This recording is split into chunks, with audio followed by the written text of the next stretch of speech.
بسم اللہ الرحمن الرحیم۔ صرف 5 منٹ کا مدرسہ قرآن و حدیث کی روشنی میں 28 شعبان المعظم۔ نمبر 1، اسلامی تاریخ۔ حضرت ام ہانی بنت ابی طالب رضی اللہ تعالی عنہ۔ حضرت ام ہانی رضی اللہ تعالی عنہ حضور صلی اللہ علیہ وسلم کے چچا ابو طالب کی بیٹی اور حضرت علی رضی اللہ تعالی عنہ کی بہن تھی۔ ان کا نام فاختہ اور کنیت ام ہانی تھی۔ ان کا نکاح حبیرہ بن عمرو سے ہوا۔ شروع ہی سے انہیں آپ صلی اللہ علیہ وسلم سے بے حد عقیدت تھی۔ سن 8 ہجری میں جب مکہ فتح ہوا تو انہوں نے اسلام قبول کر لیا۔ یہ ان کی خوش قسمتی ہے کہ فتح مکہ کے دن آپ صلی اللہ علیہ وسلم نے انہی کے مکان پر قیام فرمایا اور ان کے گھر میں پناہ لینے والوں کو امان دی۔ آپ صلی اللہ علیہ وسلم ان سے بہت محبت کرتے تھے۔ معراج کا مقدس سفر بھی آپ صلی اللہ علیہ وسلم نے ام ہانی کے گھر سے ہی کیا تھا۔ وہ آپ صلی اللہ علیہ وسلم سے کبھی بھی مسائل پوچھا کرتی تھی۔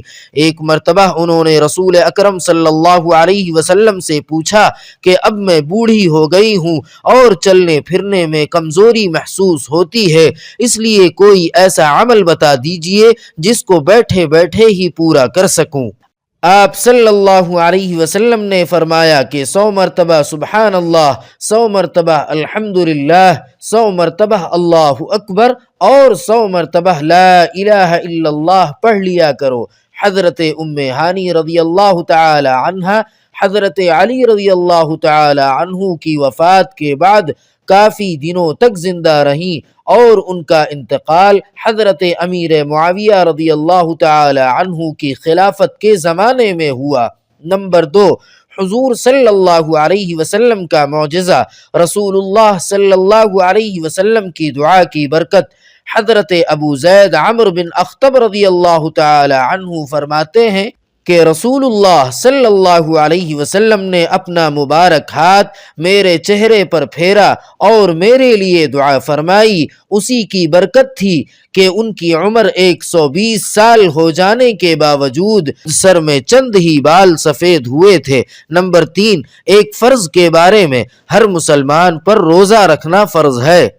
قرآن کریم میں اللہ تعالی فرماتا ہے، تم میں سے جو شخص رمضان کے مہینے کو پائے تو اس کو ضرور روزہ رکھنا چاہیے۔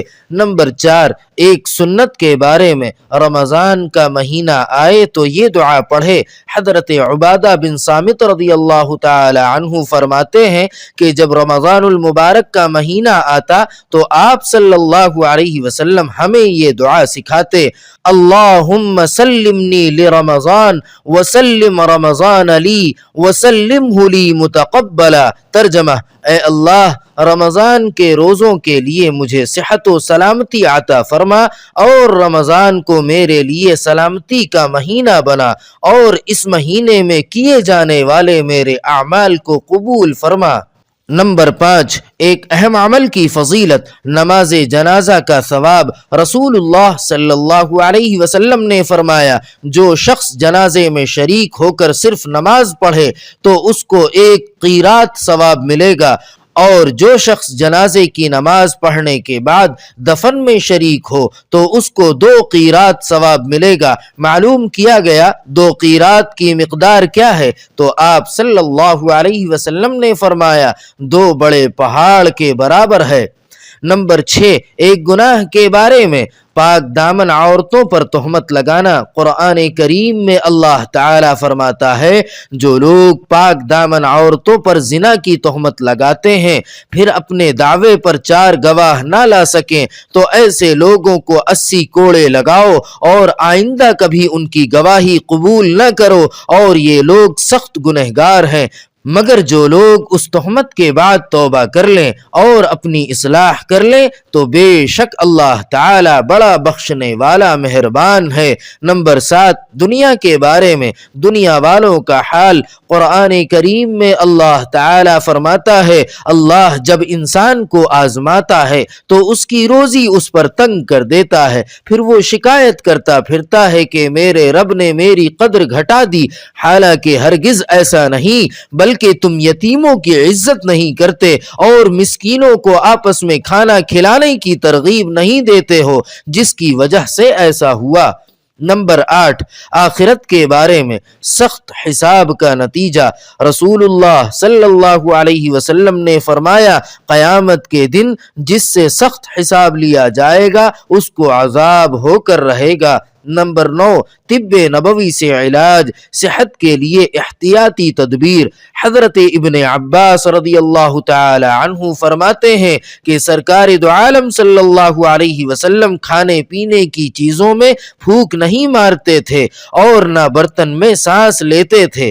فائدہ: اطباء کہتے ہیں کہ جو ہوا سانس کے ذریعے باہر نکلتی ہے اس میں مرض کے اعتبار سے لاکھوں جراثیم ہوتے ہیں۔ جب انسان برتن میں 3 پھونک مارے گا یا سانس لے گا تو وہ جراثیم اس میں پھیل کر صحت کے لیے نقصان دہ ثابت ہو سکتے ہیں۔ نمبر 10، نبی صلی اللہ علیہ وسلم کی نصیحت۔ رسول اللہ صلی اللہ علیہ وسلم نے فرمایا، تہجد ضرور پڑھا کرو، اگرچہ اتنی ہی دیر کے لیے ہو جتنی دیر میں بکری کا دودھ دوہا جاتا ہے، اور جو نماز بھی عشاء کے بعد پڑھی جائے وہ تہجد میں شامل ہے۔ سبحان ربک رب العزت عما یصفون وسلام علی المرسلین والحمد للہ رب العالمین۔